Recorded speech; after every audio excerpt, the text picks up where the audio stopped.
See, I'm giving away all these secrets. It's just not fair. I talked about body language being aggressive. Crew work. You guys want to take a break?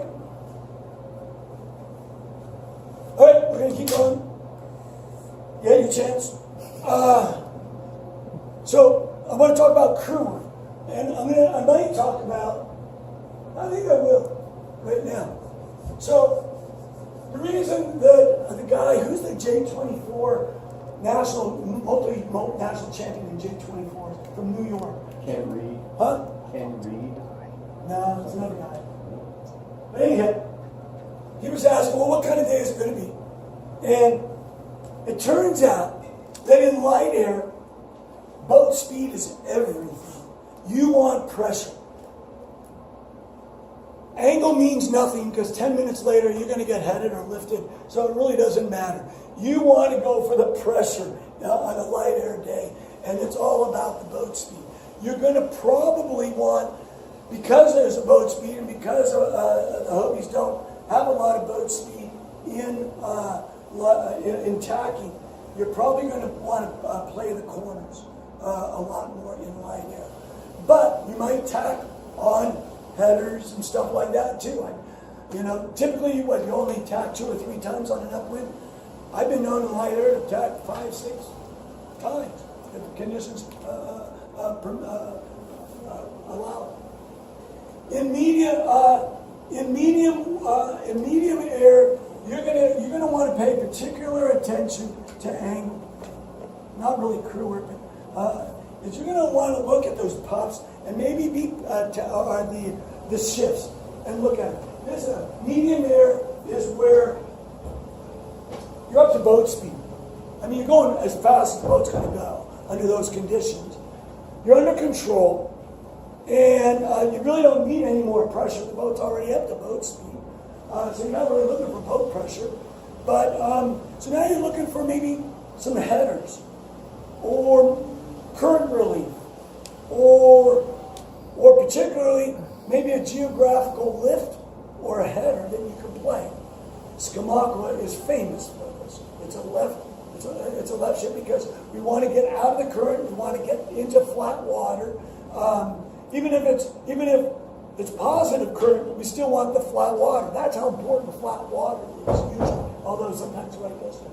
But anyway, none of this is 100% of the time, right? In the heavy air, in the heavy air, it's all about crew. It's all about reducing your maneuvers and just playing the corners. Because while you're tacking, the fleet is traveling at the rate of 3 to 5 boat lengths while you're in the middle of the tack. So in the heavy air, and there's more opportunity for something bad to go wrong during a maneuver. So you want to plan your maneuvers and say, okay, we're going to go up to the starboard ley line. It's in 30 seconds, and we're going to tack or whatever.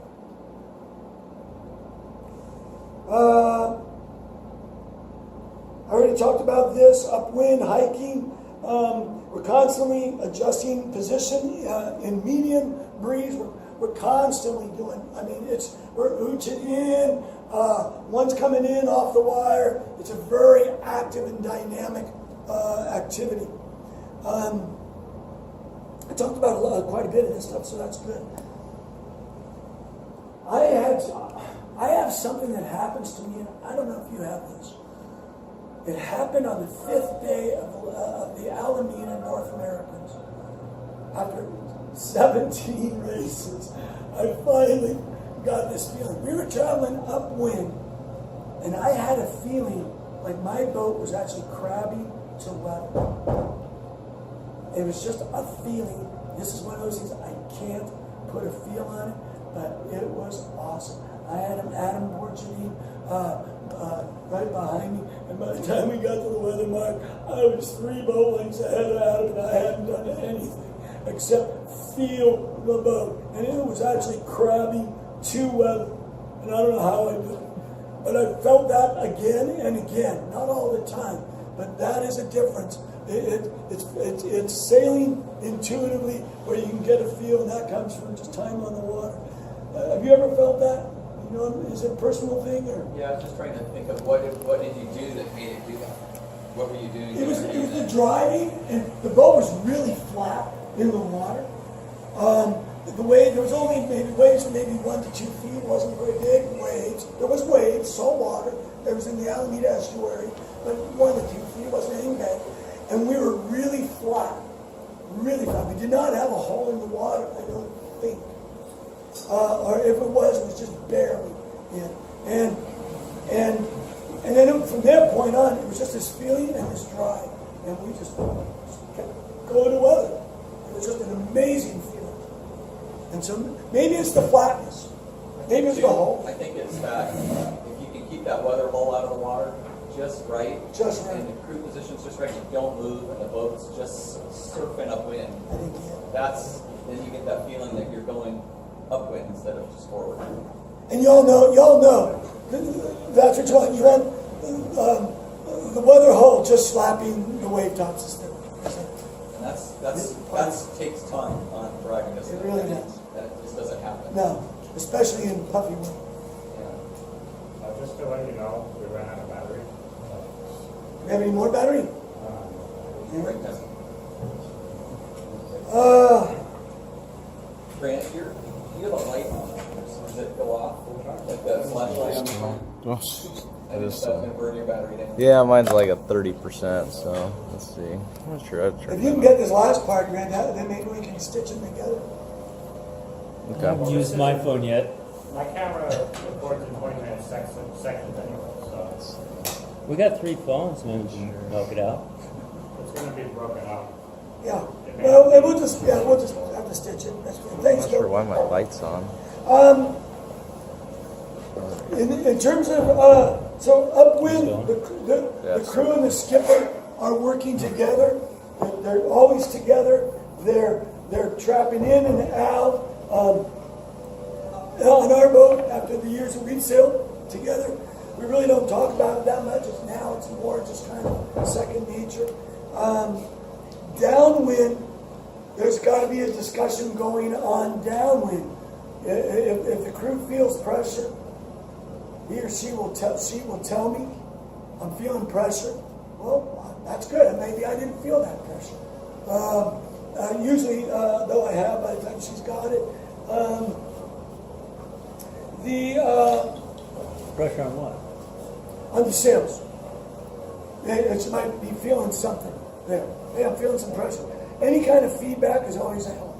If the crew can give any kind of feedback, it's always a help. So where you use that thought is, say, downwind here, right? Yeah. So crews holding the jib a lot of times, or they're not cleated sailing downwind. Right?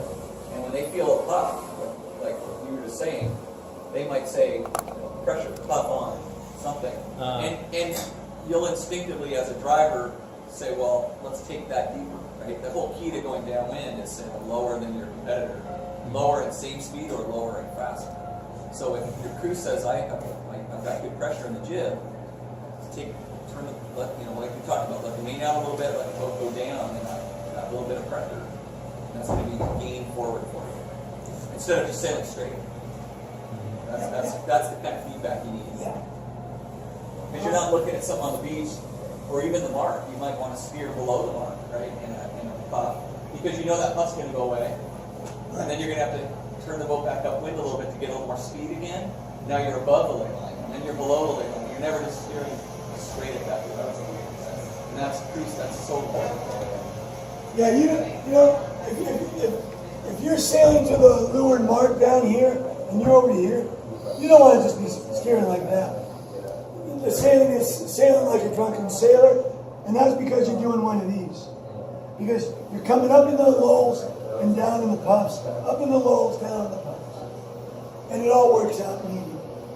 So, That's that gain of inches. yeah, that's a gain of inches. In terms of our crew weight, in lighter, downwind, the crew will, if she has to, she'll hold the jib out. But anytime the jib will hold out by itself, except on the 18. Jerry's not here. On the 18, we actually are changing traveler position or lead position. But on the 16, anytime that the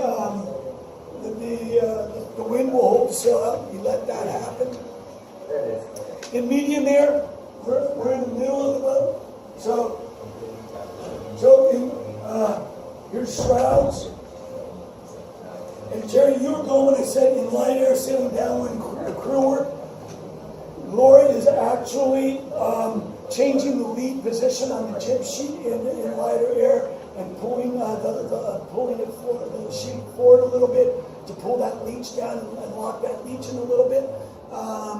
But otherwise, so in light air, I'll be honest with you. I am sitting now right here because that's the most stable position on the boat. Not because I'm afraid of falling out, but because of wave action. In light air, the crew will be out here holding that jib out. But as soon as there's about from 5 knots and above, the crew is now moving into here. And now we are together. I'm usually sitting on the boom now, and she's right below me. And then as the wind strengthens, we will start moving in this direction. And then when it's blowing the voices off the rocks, I usually throw my tiller off the back end, downwind, to get it out of the way. I got a hold of the tiller crossbar here, and I'm right back here. She's right in front of me. And usually we're locked in the straps a little bit. And as soon as that puppy hits, she's blowing her sheet, and I'm dumping my main. And I can dump my main because I'm not cleated.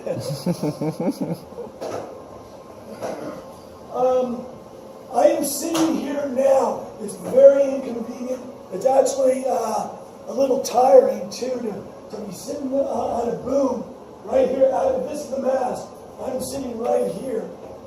And I'm looking around. From a posture perspective, it's a little tiring on my body a little bit. I used to sit here and kick my foot against the mast. I heard Johnny up last week.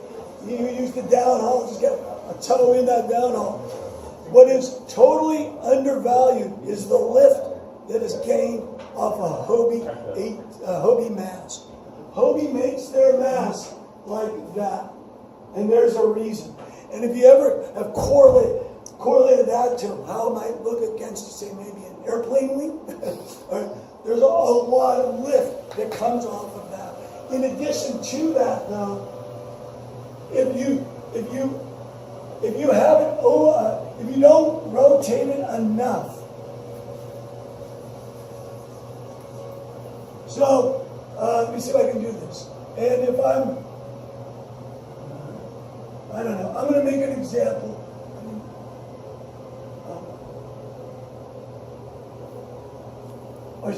I'm doing a lousy job of this. But let's just say, what happens is the wind comes in here, it hits that, it circles around, and then, okay. And this is providing zero. This is everything. And then, but you just miss. You're only using this much of the sail or whatever, all right? It's turbulent versus laminar flow. When you present this, you get all of this as laminar flow. And now you gain this much sail area, if you will. And you gain a few more inches. The rotation of the mast downwind, no, not rotation, but you don't have any choice of it. The rotation of the mast downwind, if you want to gain inches, is really critical. It was so critical in the F-18 fleet. Everybody put positive or rotators on to hold that out going downwind. That's how important it is, and that's adding weight to your boat to do it. But it was worth it. So yeah, You could rotate the mast even more. it's maximum out you can get. Yeah. No, That's what Peter said. It's 18. exactly right. You just gained 4 or 5 inches of sail area. Yeah.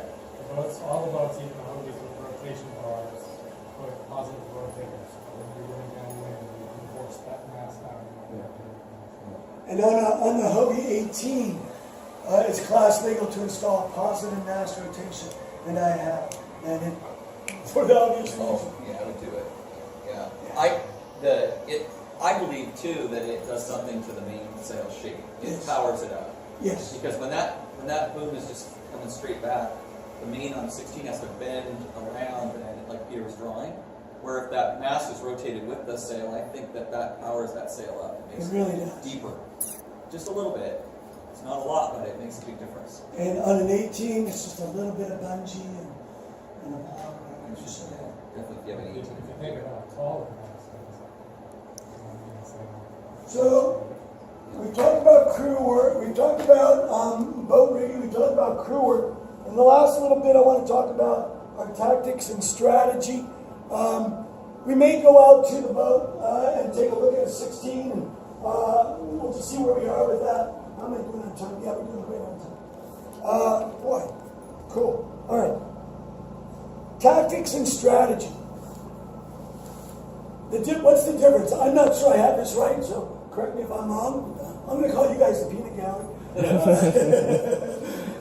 These guys are keeping me in check, making sure I get it right. And so the tactics are what's going on around you and your position in the race, and your position in relation to other competitors. Whereas the strategy on a Hobie cat at least is, what do you need to do? Which direction are we going to go? What's our position in the standings? And what's going to be our overall strategy? To give you an idea, Sunday at this last regatta, Laura and I went out on Sunday, and second place was only about 2 points from us, and third place was only about 4 points off. So my strategy of that first race was to get a really good aggressive start and put those competitors away. In other words, bank it, put it out of shape. I didn't want them to get a foothold in on that, and that's what we did. The last race of the day, my strategy was don't be over early. So I was about two seconds late, maybe 3, on the start. It's like, I don't need to have a great race. I just don't need to blow it completely. All right. Tactics, on the other hand,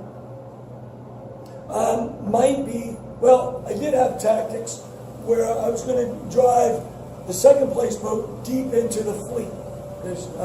She had a worse route than I did, and it came 2 points that way. So that's a tactical consideration.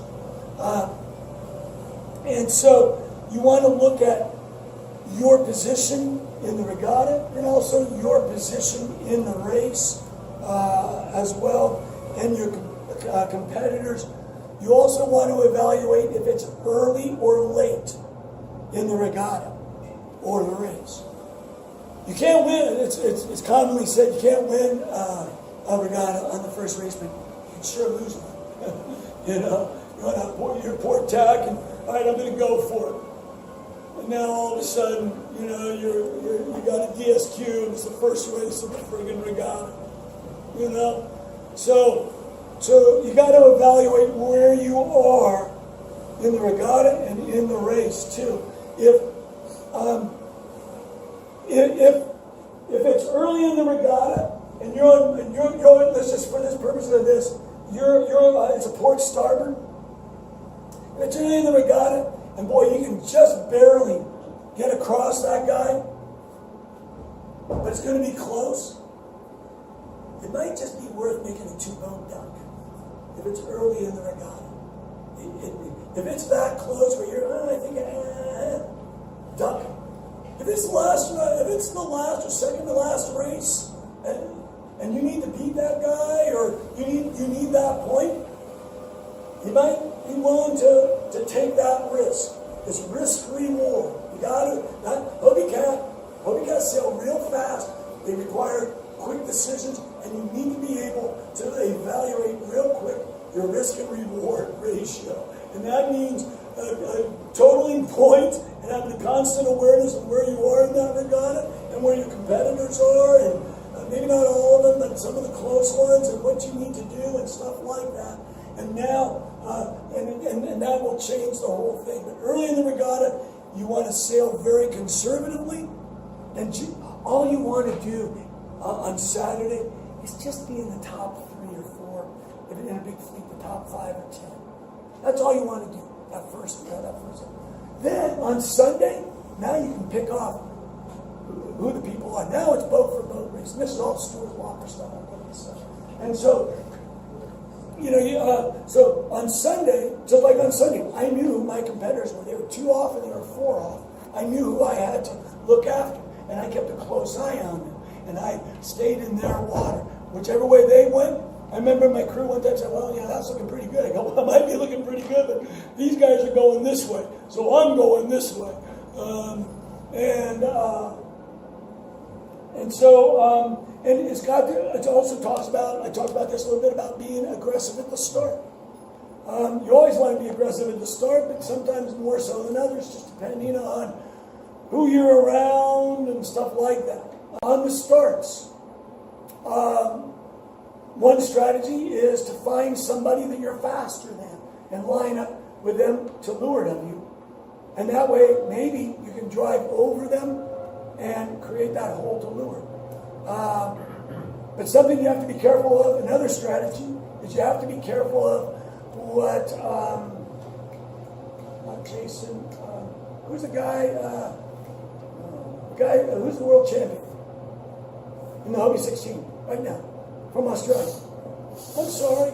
Anyhow,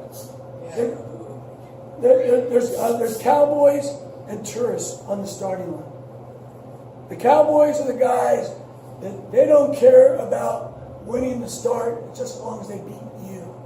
These are the guys that'll take you up and hold you head to wind for 15 seconds after the start while the fleet is sailing off. And you're like, really? Or whatever. The tourists are the people that accidentally go head to wind 10 seconds before the start because they just don't know how to control their boat. So you want, really some of the best starting is done next to an accomplished skipper. Somebody who you know will get off the line in an organized fashion. I did the North Americans in Ventura, California back, Laura and I did several years ago. It was an up and down regatta. We scored 2 second places in those races. There was going to be a silver and gold fleet. They were going to do a split because the factory was supplying boats. And this was still in the round robin, I think it was. And we scored 2 seconds, which you would think, I mean, there's, 60, 70 teams. You'd think, that's pretty good. I think we qualified. We were the last qualifier into the gold throw. I mean, it was just up and down. And I remember, Lord and I, we were having another one of those 30-something finishes. And we come around the weather mark, and I hear these 2 other boats, and they're yakking it up, and they're talking it up, and something about family heritage, and I don't know what else. And I said to Laura, because we had been up near the front, right? We had those 2 seconds. And I said to Laura, I said, oh, it is ugly back here in the bus. I want to be back up at the front, because at the front it's all organized, All right, you got first, I got second, and you got third. So let's just organize this, and we'll all go to the finish line with our keeper. And then we'll talk about it next race, how we're going to do. You know what I'm saying? And in the back of the fleet, man, these guys are just yakking it up, and they're duking it out for 35th place. And they're sailing each other off to the edges of the ocean over this, and it was just comical. So you want to have, generally speaking, you want to be aggressive on the start line, and generally speaking, you want to have fairly conservative mark roundings. By that I mean give the buoy its distance. Hitting it is not going to help you. This is really big. You want to be thinking a half a leg ahead, at least. All right? You got to be planning what's going on. I used to sail ski the bumps, and when you're skiing the bumps, and probably in skiing in general, the closer you look to where you're skiing, the more crashes you're going to have.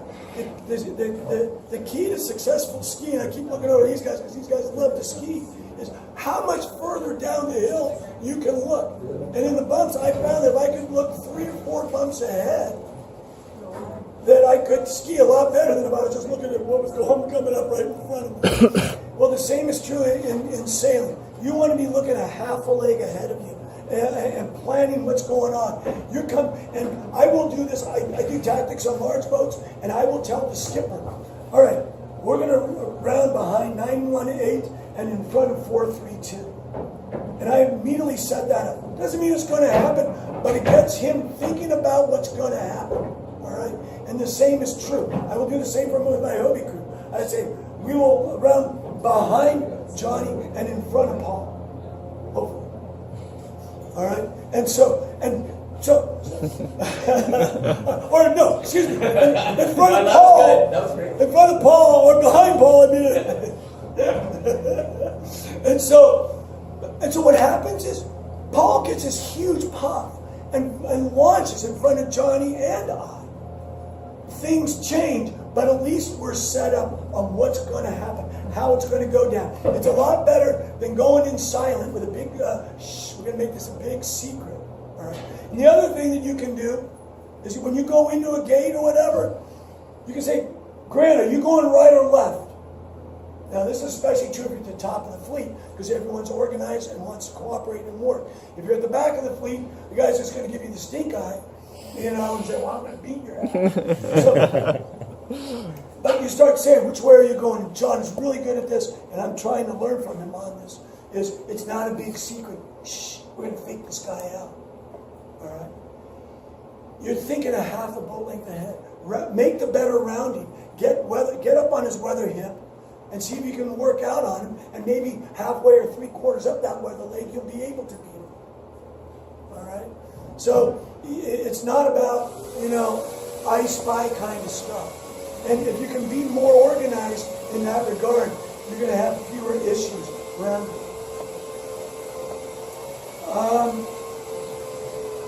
Yeah, so that's just avoiding the big starts. Okay. I'm getting pretty close. I'm on the last page. I want to talk about starts. On a scale of 1 to 10, how important would you say starts are in Hobie One design racing? Huh? 10. I think that pretty much sums it up. Even if you don't, I've had some successes, and I can tell you, it ain't because of the sailing necessarily. We rely real heavily on the starts. I'm a pretty good sailor. I'm an awesome starter. And I rely heavily on that. And I'm hoping the rest of my sailing will catch up to my racing. My starting. So, in the pre-start, don't just sit around, you guys. Collect information. I'm not going to go through it. You've heard it before. Find which end of the line is favored. Talk to your crew which side you want to play. Do you want the right side or the left side? What kind of a day is it? What do we expect? Are we going to get a puff? Is there going to be a puff or a wind shift that comes down in the last 5 minutes before the start? Or is it a pretty steady breeze? So collect information before the start. Don't just hang.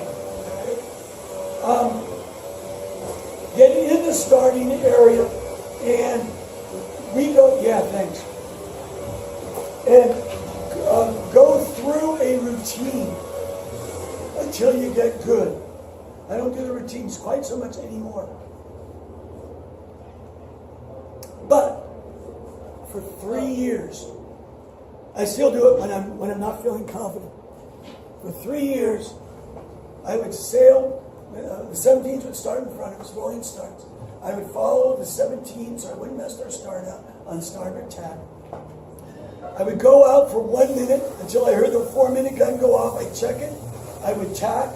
I would come over to the starboard extension of the ley line, and at 2.5 minutes, and I still do this to this a lot of times, I would jibe at 2.5 minutes.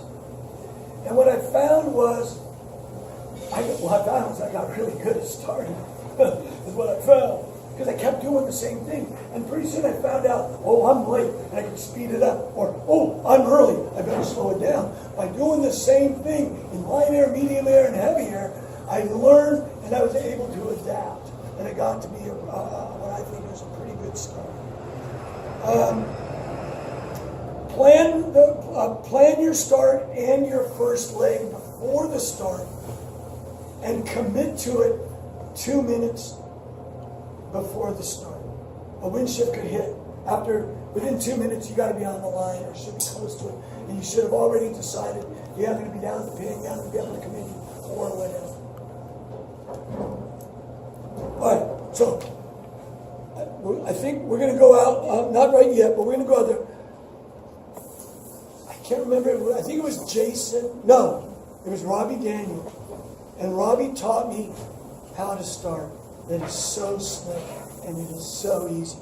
And I was really good with the timing, and now it's just not fair, because now I've got the boat handling down too. And it's really on a Hobie 16. It takes practice. You're not going to get it the first time, but it is so easy. So there is a thing you can do out there where you can sail by your sails. You guys have heard that? Oh, you don't need rudders to sail by your sails. And basically, what happens is, and here's your main, and here's your jib. And if you want to head up, then you sail on the mainsail. And if you want to head down, you sail on the jib. That's my one. Yeah. I know. You can't have that. Yep. Thanks.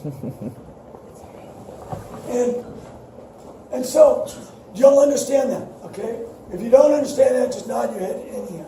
All right. If I want to head up, I'm going to sail on the main, and if I want to head down, I'm going to sail on the jib. Okay?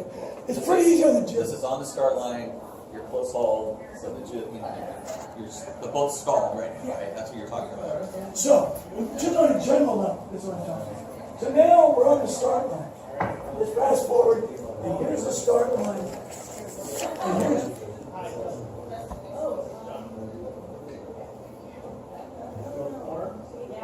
those are little runners sticking out. Okay?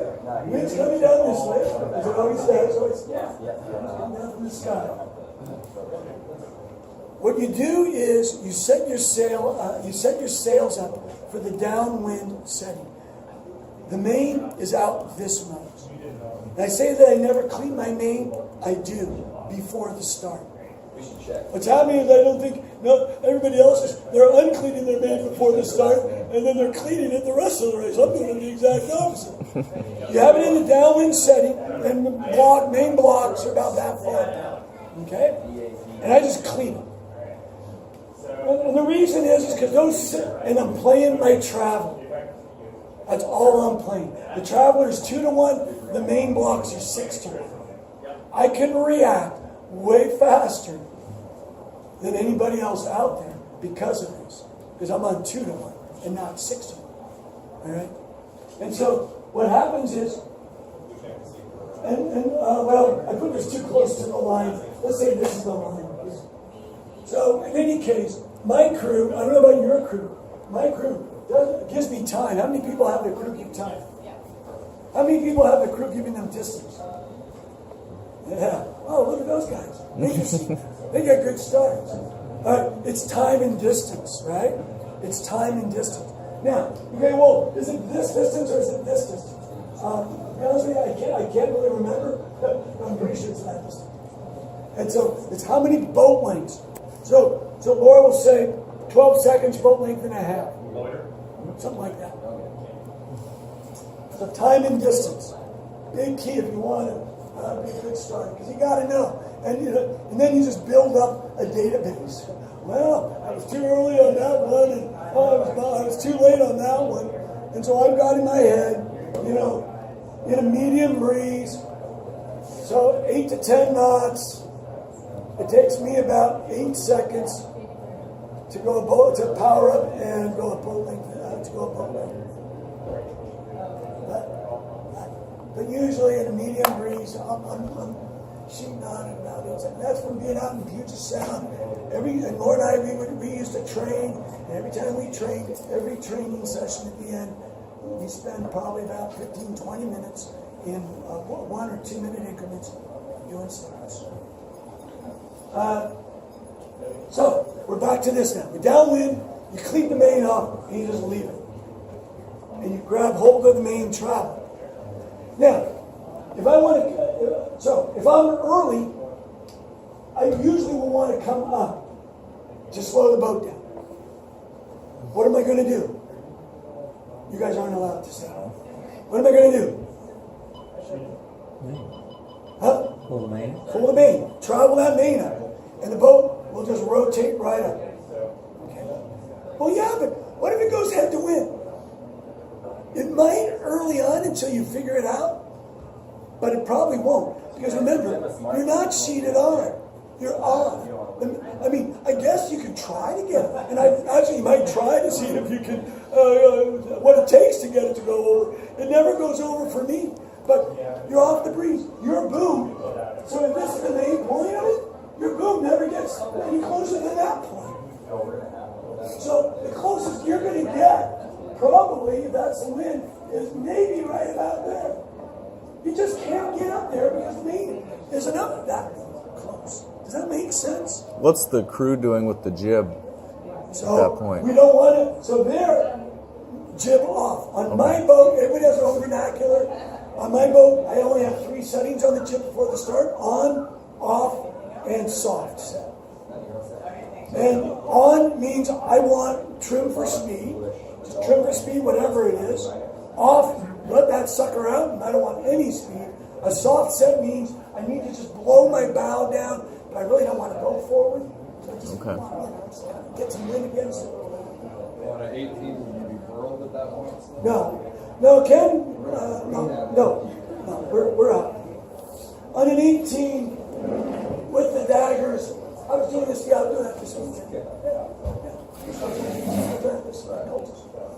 And actually have even better control because of the daggers.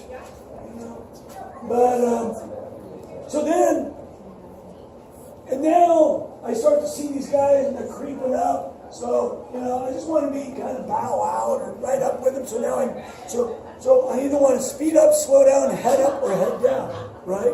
I'm just going to control my position. So let's talk about that. So I want to speed up, down, head, up, or down. Those are pretty much the 4 conditions. And they can be in combination, we'll talk about it. If I need to speed up, well, that's easy enough. We're just going to sheet in and get an extra going. If I need to speed down, if I need to slow down, I might start wiggling those runners. The other option would be to head up. There's another way to slow down. All right? Maybe head up and wiggle the runners. All right? To head down, what am I going to do? If I'm just slack and I want to head down, what am I going to do? Take the main off, bring the jib on. Jib on, main on. And now that brings the bows down. As soon as the bows catch a little bit of breeze, I start getting a little bit of flow over the rudders.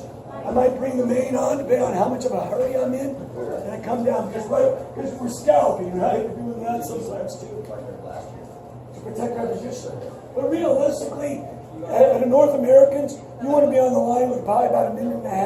And then the world's probably with about 2.5 minutes. So you gotta have to learn how to sail slow. To win in Hobie catch, you have to sail slow.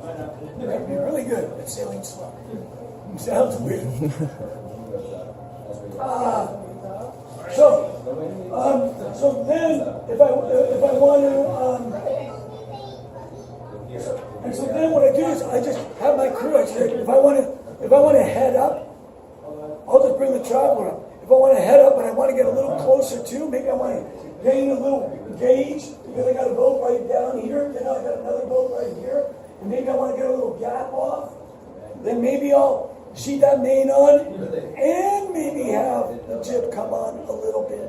Just to kind of, but I'm going to go forward. I might be, so hopefully I've got time and distance to burn, or not burn, rather, to take up. I don't usually do that. Usually when I'm heading up, it's just the main is on, and I'm just heading up. And then when I want to go speed, I want to get closer to the line. It's usually in this direction or down, to just, because I want to get down towards the pin or whatever. Because before the start, we talked about it.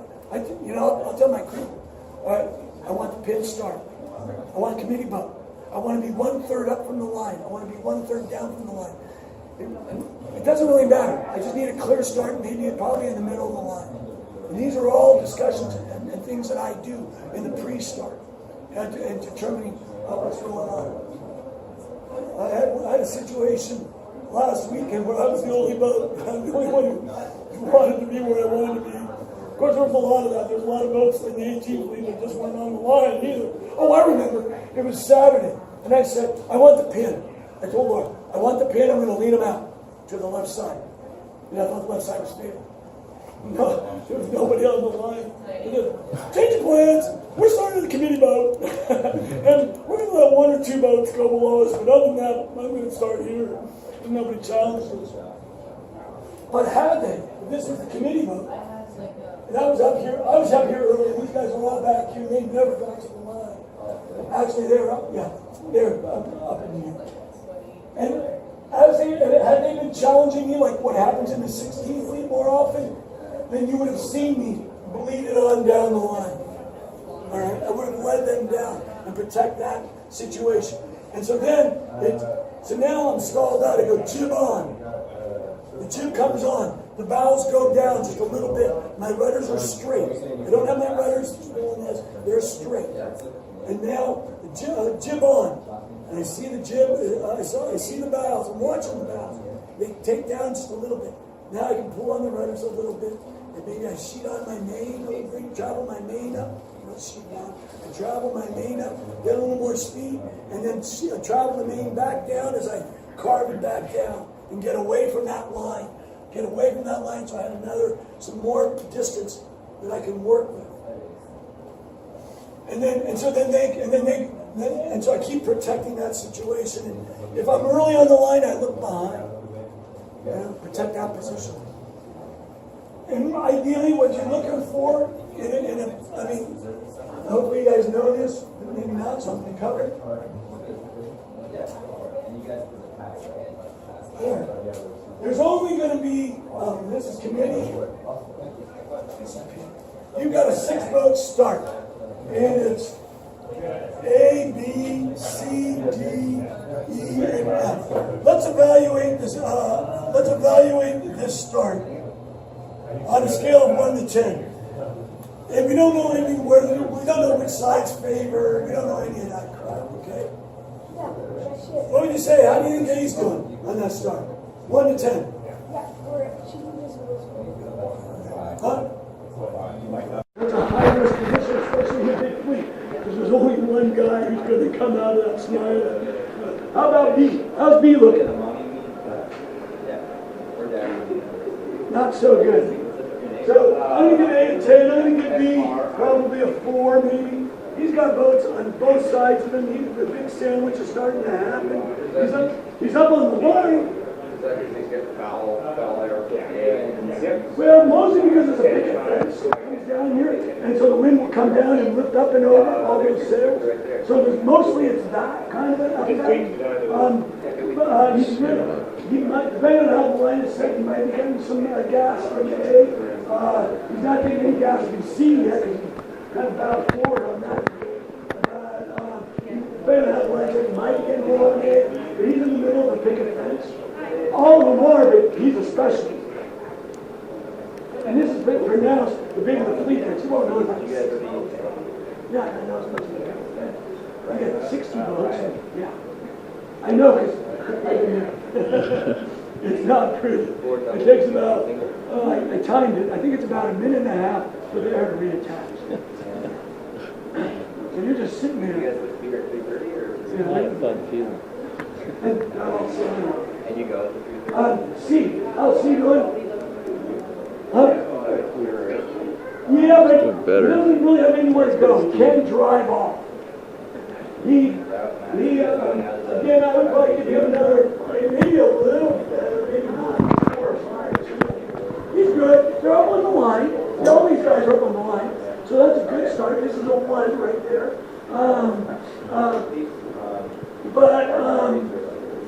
But he still has these guys.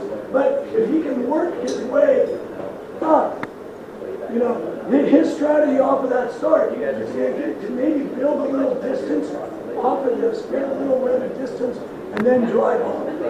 So if that were me, you know, I'd be looking to try to separate. I'd be looking to kind of go this way and then drive off. Because remember, you guys, it's a drag race. After the start, it's just a friggin' drag race. Height doesn't mean nearly as so much.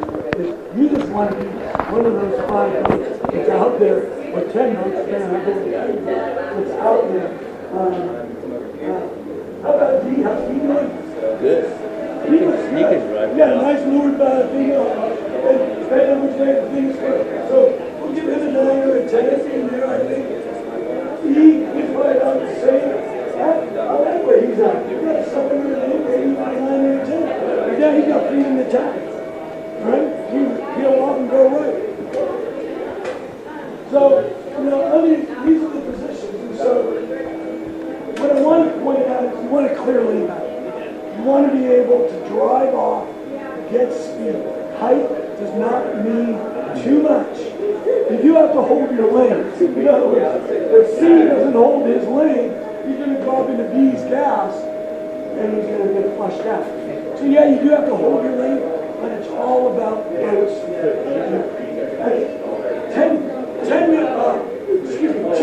2 minutes from now, it's going to look like this. He's got clear air. D, he's able to drive off. B and C, they're in a battle, trying to pinch each other out and doing whatever they're doing. Me, I mean, you can, I have, and you do, and here, North American start, and then it's just a matter of you just getting the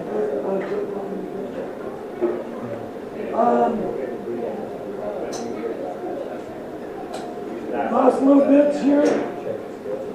Mark around these.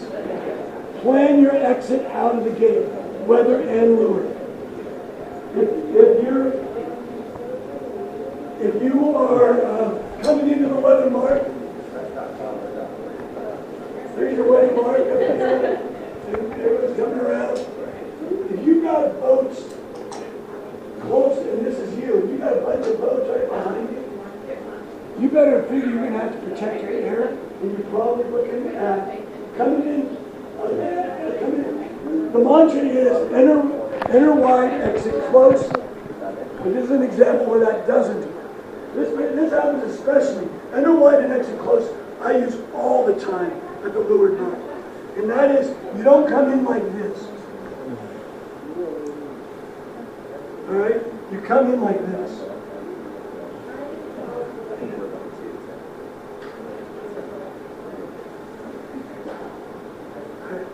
Does that make sense? You enter wide, and you are close home by the time you pass the leeward mark. And if you're not within a few inches of close home, then you haven't entered wide enough. When I'm coming in, that's why there's a 3 bolt length circle. Because these guys we're all aiming 2 and 3 bolt lengths shy downwind of the mark. We're out here. And you don't start, so here's the 3 bolt length circle. You don't start your turn as soon as you enter the circle. You don't even really, let's say you're coming down this way. Now, let's use this guy. You don't start your turn here. You don't start your turn here. You might start your turn here. And you definitely start your turn after you've gone past it. And really, it wouldn't be that sharp of a turn, but you'd really like to be a nice, gradual one like that. But depending on the wind speed and everything else, if it's high wind, you might just put this down. But you have to enter wide and exit close. That always works. 90%. You'll have a guy coming down on starboard where you have to give room.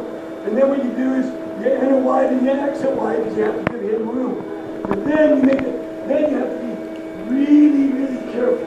You make a really nice, smooth turn, and with a lot of speed. This is fun to do because he comes in, and he does a slow turn, he does a 180, and you come in right behind him, and you come out, bow out on him. And now he's getting gas off of you, and because you bow forward. You follow what I'm talking about here? Anybody not following? You all got it? And there in lane 2, you can't survive in lane 2. You got it because he's coming down slow.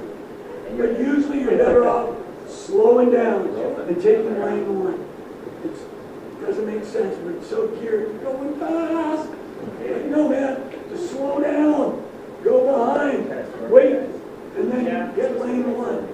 And so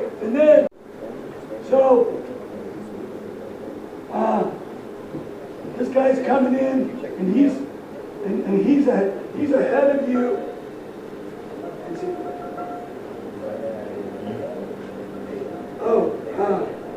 Oh yeah.